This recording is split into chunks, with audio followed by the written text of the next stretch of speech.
Good afternoon. I believe we have some Marylanders in the house.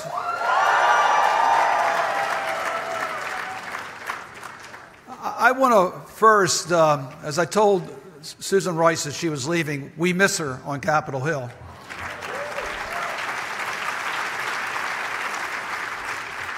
But I think her comments about the strengths of the students that we saw here in Washington, we've seen around the nation, really gives us hope. Because despite what the Congress might think or the president might think, the power in this country are with the people.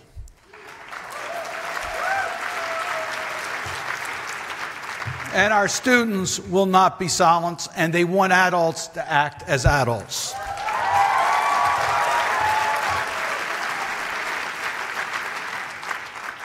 I want to thank J Street and congratulate you on your 10th anniversary.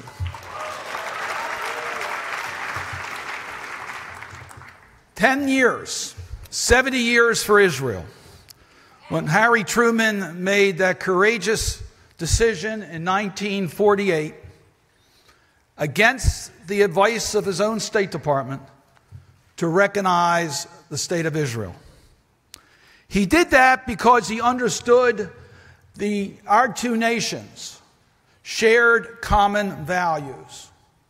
And that special relationship has been strong ever since because of the fundamental principles of democracy embedded in our country and in Israel, shared values, recognizing that is the strength of America and the strength of Israel. It has been mutually beneficial to both Israel and the United States. We both benefit from that relationship, clearly on the sharing of intelligence information. John F. Kennedy said, "Israel was not created in order to disappear. Israel will endure and flourish. It is the child of hope and the home of the brave. It can neither be broken by adversaries nor demoralized by success. It carries the shield of democracy and it honors the sword of freedom." President Kennedy was talking about the state of Israel, but in reality he was also talking about the United States of America, that special bond between two democratic countries. That relationship goes beyond any individual leader or policy. The founding principles of J Street 10 years ago, support for the people and the state of Israel, respectful debate, a responsibility to speak out against the policies of Israel or the United States that are not consistent with our Jewish and democratic values.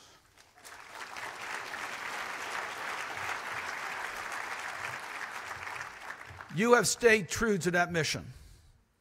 When the Prime Minister of Israel accepts an invitation to address the joint session of Congress, creating a partisan division in our own country, we speak out against that decision.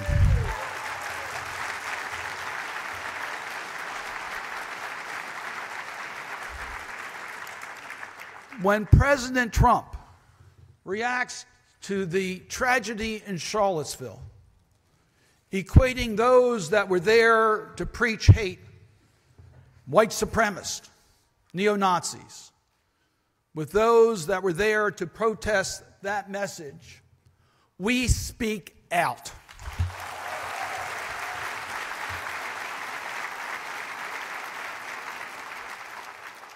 When the Prime Minister of Israel takes steps that compromises refugees that are in near risk of their own lives, or crosses the line on how he handles protests in his own country, we speak out.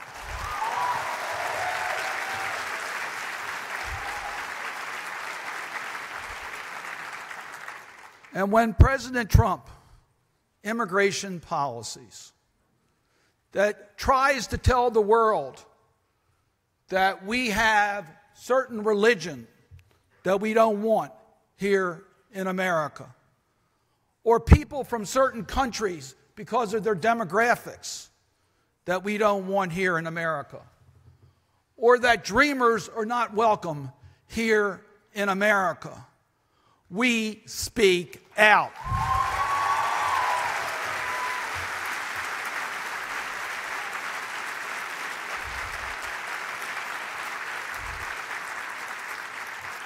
The special bond between the United States and Israel goes beyond any one individual. When the leader of Israel or the United States does things that do not represent the founding principles of their country, we need to be prepared to continue to speak out. This is part of the responsibility of true allies. But we must be strategic in our actions to maintain the broad understanding and support within our political system for the people and state of Israel. And we have been successful in doing that. Just take a look at recent action in Congress. $3.1 billion in foreign military financing provided by the Congress of the United States. $700 million in missile defense for Iron Dome and David Sling and other technologies. Anti-tunnel technology that we share between the United States and Israel because we both have problems on tunnels. And the support for Israel within the international community. Israel needs the United States to speak out when it is being discriminated against in the international forum. It was Abba Eban, one of the great diplomats, statesmen of Israel, who observed that if the United Nations General Assembly had a resolution declaring that the earth was flat and that Israel had flattened it, it would pass by a vote of 164 to 13 with 26 abstentions. With all the challenges that Israel is facing today, it's more important than ever that we work to strengthen the partnership between our two countries. The rise of nationalism, fueled by anti-migrant sentiment, is on the rise throughout the world.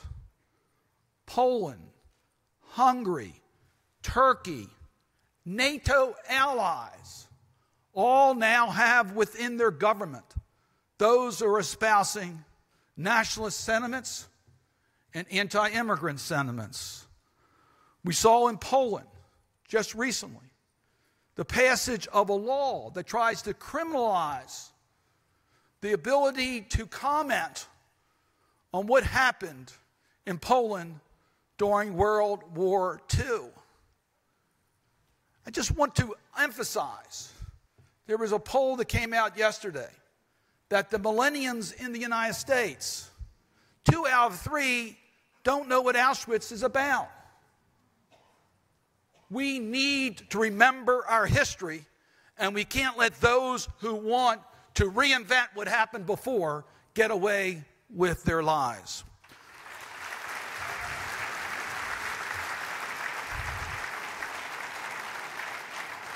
Make no mistake about it. In democratic countries in Europe, we're seeing the rise of attacks against their own democratic institutions from within. We have not seen that since before World War II. We all need to be concerned about it. And in Germany, which has been pretty strong in dealing with its past, the alternative party, the extreme party, now has seats in their parliament. And quite frankly, the international rise of nationalism has been given oxygen by the actions of President Trump. His comments in Charlottesville allow those who espouse hate to think they have a friend. And his anti-immigrant language has made the comments which we see in Europe seem like it's legitimate by the world's greatest democratic power. As a result, we see the rise of anti-Semitism. The rise of anti-Semitism in the United States and around the world. I'm proud to be the special representative of the Organization for Security and Cooperation in Europe's Parliamentary Assembly for Anti-Semitism, Racism, and Intolerance, and also the ranking Senate member of the Helsinki Commission. In that capacity, I have urged a concrete policy to fight anti-Semitism by actions, giving action to our words so that we can show what is needed. It starts with leadership. It starts with world leaders speaking out against any form of hate. It also involves education and making sure our young people understand. The best programs are those jurisdictions that have included strong education on tolerance, and interfaith connections are critically important, particularly between the Muslim and Jewish communities. We need to underscore those relationships. Steven Spielberg said, "As a Jew, I am aware of how important the existence of Israel is for all survival of all of us. And because I am proud of being a Jew, I worry about the growing anti-Semitism and anti-Zionism in the world. We need to pay attention. Never again. We need to pay attention." The isolation of Israel is real. Throughout history, there have been governments and communities that have always found a reason to be anti-Semitic or anti-Zionist. They want to deny the legitimacy of the sovereignty of the state of Israel, questioning its legitimacy in a part of the world dominated by people of other religions.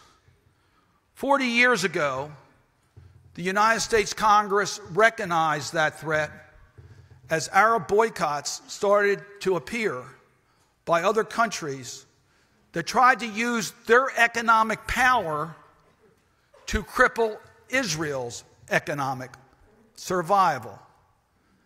And the United States Congress acted 40 years ago, so protecting Israel's sovereignty with the strength of the U.S. economy, recognizing that we could use our economy to prevent Israel from being isolated.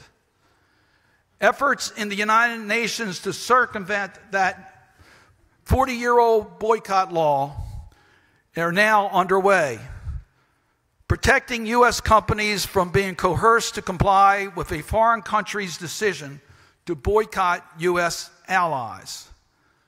I authored legislation to try to correct that through actions being taken by international organizations, primarily the United Nations Human Rights Council. You may have heard about it. It's had some controversy. I understand that. But I want to address what that legislation is aimed at doing. It's aimed at preventing the economic pressure on Israel to affect its sovereignty by pressuring U.S. companies to do what they don't want to do.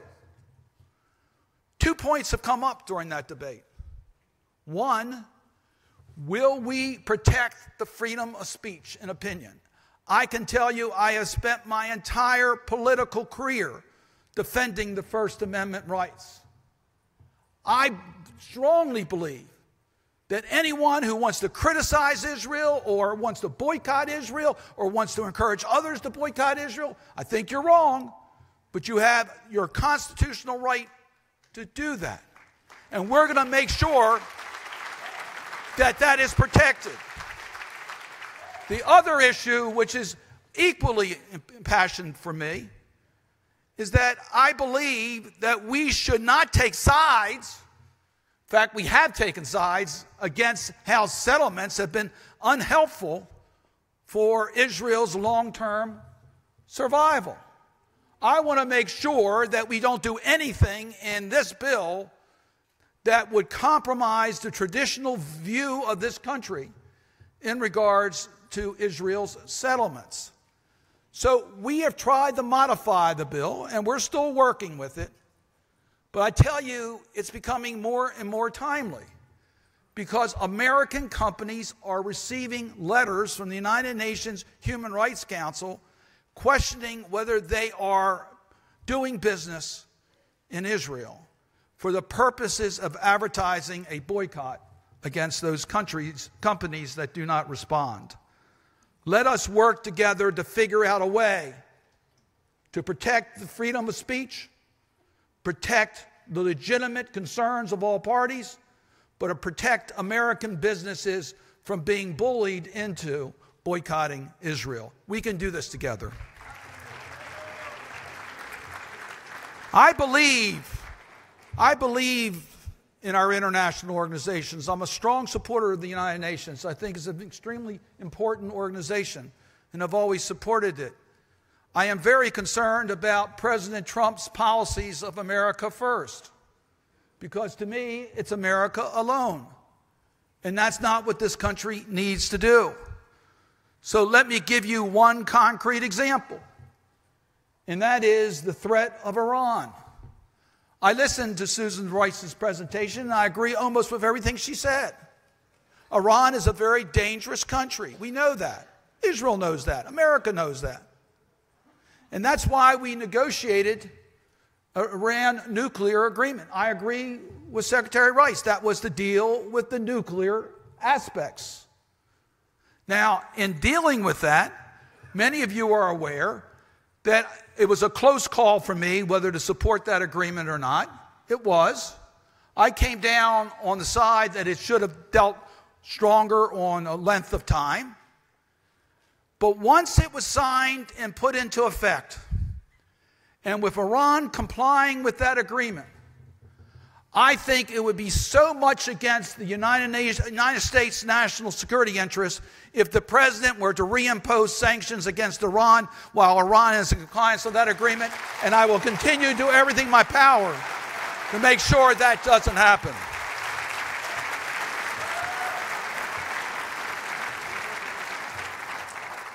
This is a dangerous strategy that isolates the United States. You heard Susan Rice tell you all the reasons. Let me add one more that is pretty current. General Dunford, our Joint Chief, said, unless there is a material breach, would have an impact on any other country's willingness to sign agreements with America.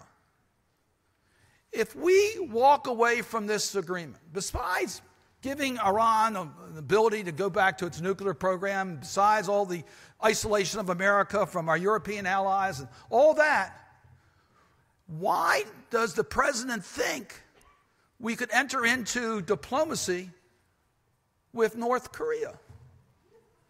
Who would trust America's agreements moving forward, particularly when it has been embodied in the Security Council resolution? It is counterproductive to U.S. national security.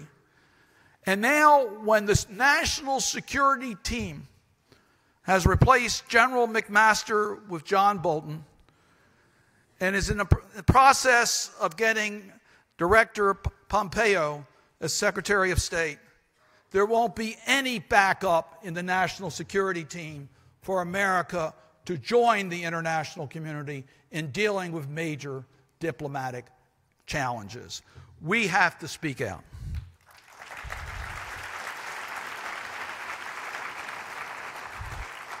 The theme of your conference is a voice for today, a vision for tomorrow. The greatest challenge is peace between the Israelis and the Palestinians. I understand Susan Rice's analysis. We all understand that. But there's only one course for peace in Israel. Only one option. 2 states, a Jewish state of Israel, a Palestinian state, living side by side in peace. That's the only option.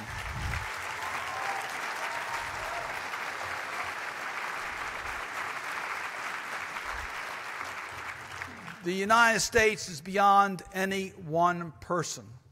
The United States must be a facilitator of those talks. We're the only country that has the capacity to bring this about.